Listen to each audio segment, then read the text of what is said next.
안녕하세요. 편하게 앉아 화제의 중심을 바라본다. 반구석 1년의 MC 장승민. 박지영입니다. 오늘 저희와 함께 심도 있는 대화를 나눌 특별 게스트 세 분을 모셔봤는데요.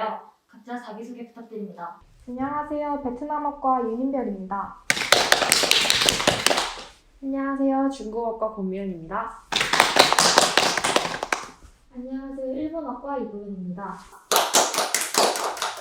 모두 저희 방구석 1회에 초대에 응해주셔서 정말 감사드립니다. 저희가 오늘 이야기를 나누어 볼 프로그램은 넷플릭스의 소년심판입니다. 네, 실화를 모티브로 하여 많은 화제를 모은 드라마죠. 사회적 메시지부터 김혜수 배우님의 연기에서 느껴지는 묵직함까지 정말 놓치기 하나도 없는 드라마였습니다. 성매매, 사기, 절도, 폭행. 종합선물 세트네? 범죄를 저질러도 처벌받지 않는 만 14세 미만 촉법 소년에 해당돼 논란이 커질 것으로 보입니다.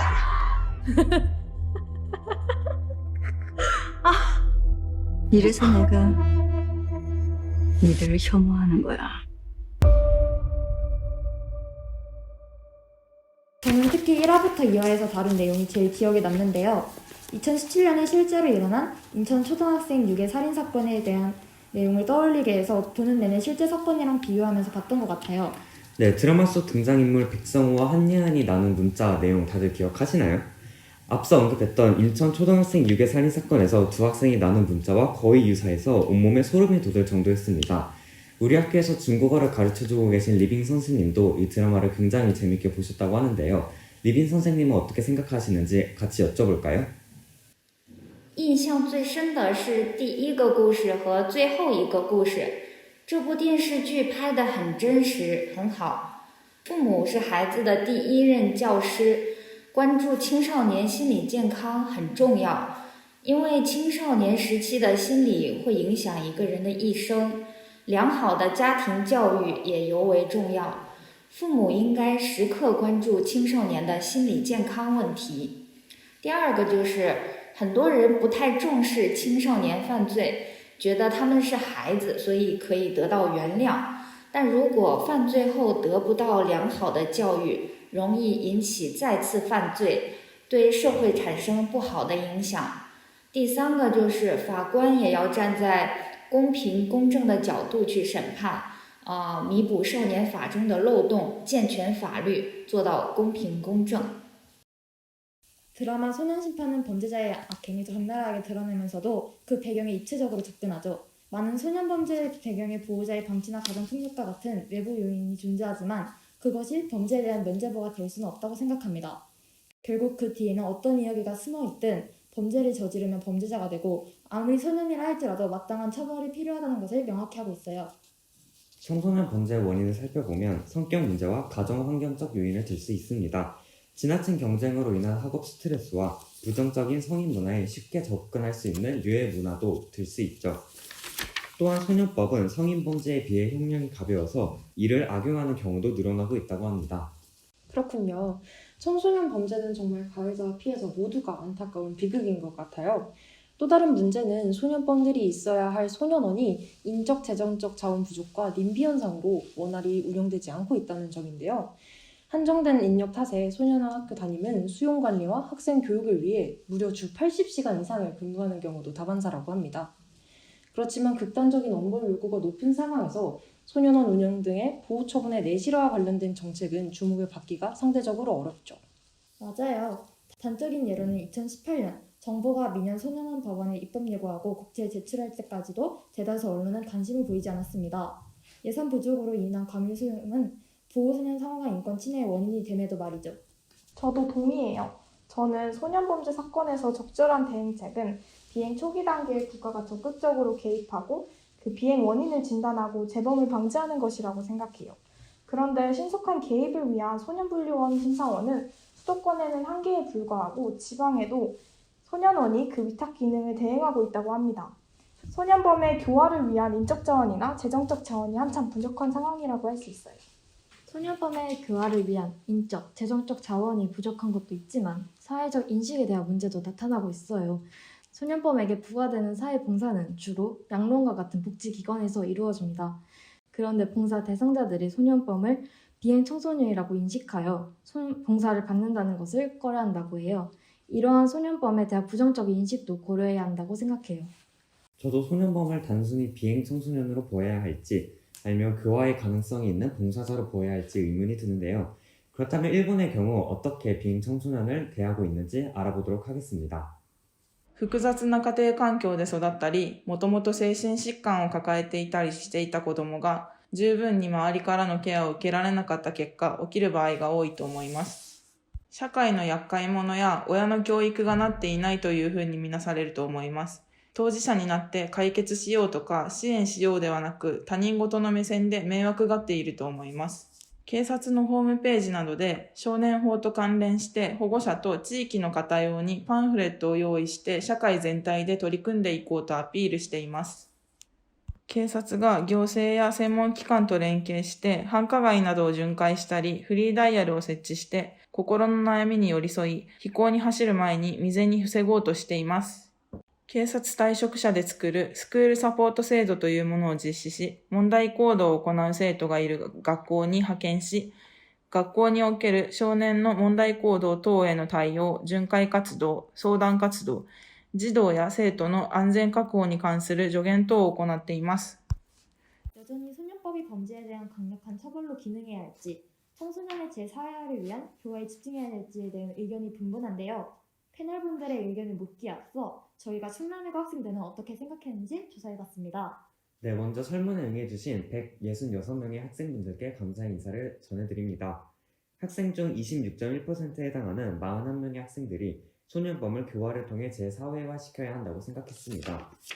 반면 73.9%에 해당하는 122명의 학생들은 소년범에게 강력한 처벌을 내려야 한다고 생각했습니다.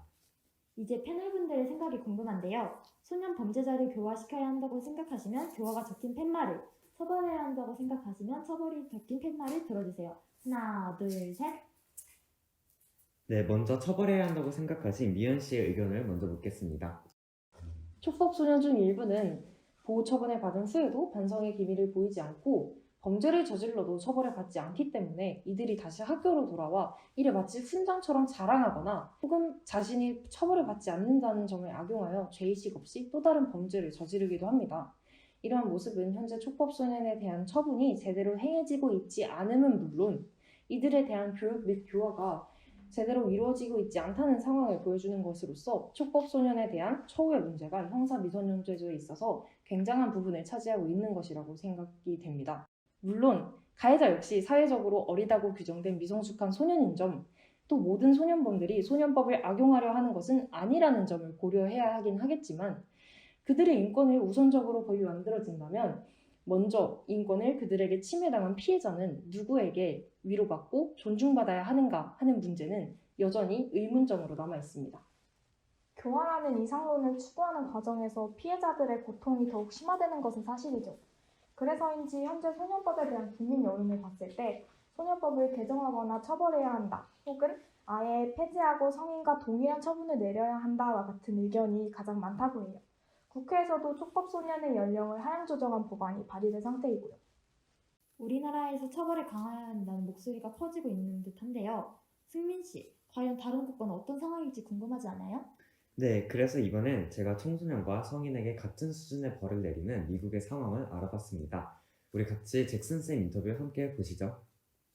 Alright, so in the United States, the first thing I want to say is that generally the age difference between a juvenile and an adult is 18. However, in some states, it's a little bit younger sometimes. So most states is 18, some states it's 16. Most Americans are generally satisfied with the juvenile laws in the country. First of all, juveniles are given lighter sentences than adults for most not too serious crimes like stealing or small acts of violence, small ones. However, in the United States, we do have a big problem with things like school shootings and maybe like rape. And in those cases, the juvenile is often charged as an adult. But yeah, so generally juveniles are charged like adults for serious things, but for other things they are given lighter sentences.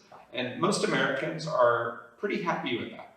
미국의 이야기를 알아봤는데요. 도현 씨의 생각은 어떠신가요? 저도 많은 사람들이 잔혹한 소년 범죄 사건에 분노를 느낀다는 것은 당연하지만 과연 이 문제를 엄벌주의로 다스린다고 해서 큰 효과를 거둘 수 있을까라는 의문이 들기도 해요. 죄질이 약하다면 교화에 집중하더라도 무거운 경우에는 엄벌이 필요한 것도 맞죠. 그런데 먼저 고려해봐야 할 것 중 하나는 살인, 강도, 방화, 성폭력과 같은 강력 범죄가 소년 범죄 발생 건수에서 차지하는 비율이 적다는 거예요. 죄질이 상대적으로 약한 소년범들에게 교화의 기회도 주지 않고 바로 범죄자라고 낙인해버린다면 오히려 역효과가 생겨날 수 있을 것 같아요. 또한 소년원을 출소한 소년범의 재범률은 성인 출소자에 비해서 높은데요. 소년원을 출소하거나 보호관찰 기간이 끝난 소년범에 대한 지속적인 관리가 잘 이루어지고 있지 않는다는 점에서 원인으로 들 수 있을 것 같네요. 맞아요. 법무부에 따르면 2020년 보호관찰 대상자 중 소년 범죄자의 재범률은 13.5%로 집계됐다고 해요. 이건 구금에 비해 상대적으로 낮은 단계인 보호관찰 처분의 실효성이 그다지 크지 않다는 것을 입증하기도 하는데요. 그래서 재범률이 더욱 증가하기 전 초범 단계에서 이 악순환의 고리를 확실하게 끊어낼 수 있는 절차와 처벌이 필요하다는 생각이 들어요.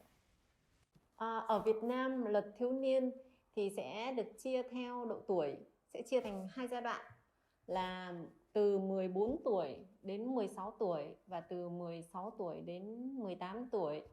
Thì đối với những người chưa thành niên từ 14 đến 16 tuổi thì sẽ không bị phạt vi phạm hành chính mà có thể là cảnh cáo, có thể là sẽ cảnh cáo và bị tịch thu phương tiện gây vi phạm. Nếu trường hợp mà người vi phạm đó biết nhận lỗi và biết tự khai báo thì có thể sẽ chỉ nhắc nhở thôi chứ không cần phải cảnh cáo. Và trường hợp thứ hai là đối với người chưa thành niên từ 16 tuổi đến 18 tuổi thì nếu vi phạm do cố ý thì có thể bị phạt tiền. Nhưng mức phạt tiền thì không quá 1/2 so với luật áp dụng đối với người lớn. Và nếu người chưa thành niên và vi phạm mà không có khả năng khắc phục hậu quả thì bố mẹ hoặc là người giám hộ thì sẽ thay. Nhưng nếu những người chưa thành niên mà từ 16 đến 18 tuổi mà biết nhận lỗi và biết khai báo thì có thể chỉ nhắc nhở thôi mà không cần phải cảnh cáo. Ngoài ra thì ở Việt Nam thì có hình thức là áp dụng là quản lý tại gia đình hoặc là địa phương, xã, phường, thị trấn. Trường hợp áp dụng sẽ quản lý ở gia đình nếu người chưa thành niên từ 14 tuổi đến 18 tuổi vi phạm 2 lần, từ 2 lần trong 6 tháng, ví dụ như là trộm cắp hoặc là gây rối trật tự công cộng thì sẽ bị quản lý tại gia đình với điều kiện là gia đình đó thì phải có trong điều kiện có thể quản lý được. Còn nếu mà trường hợp mà nghiêm trọng hơn thì sẽ chịu sự quản lý của địa phương hoặc là trường giáo dưỡng. đó là ở Việt Nam. 네, 오늘 이렇게 소년법에 대해 이야기를 나눠봤습니다.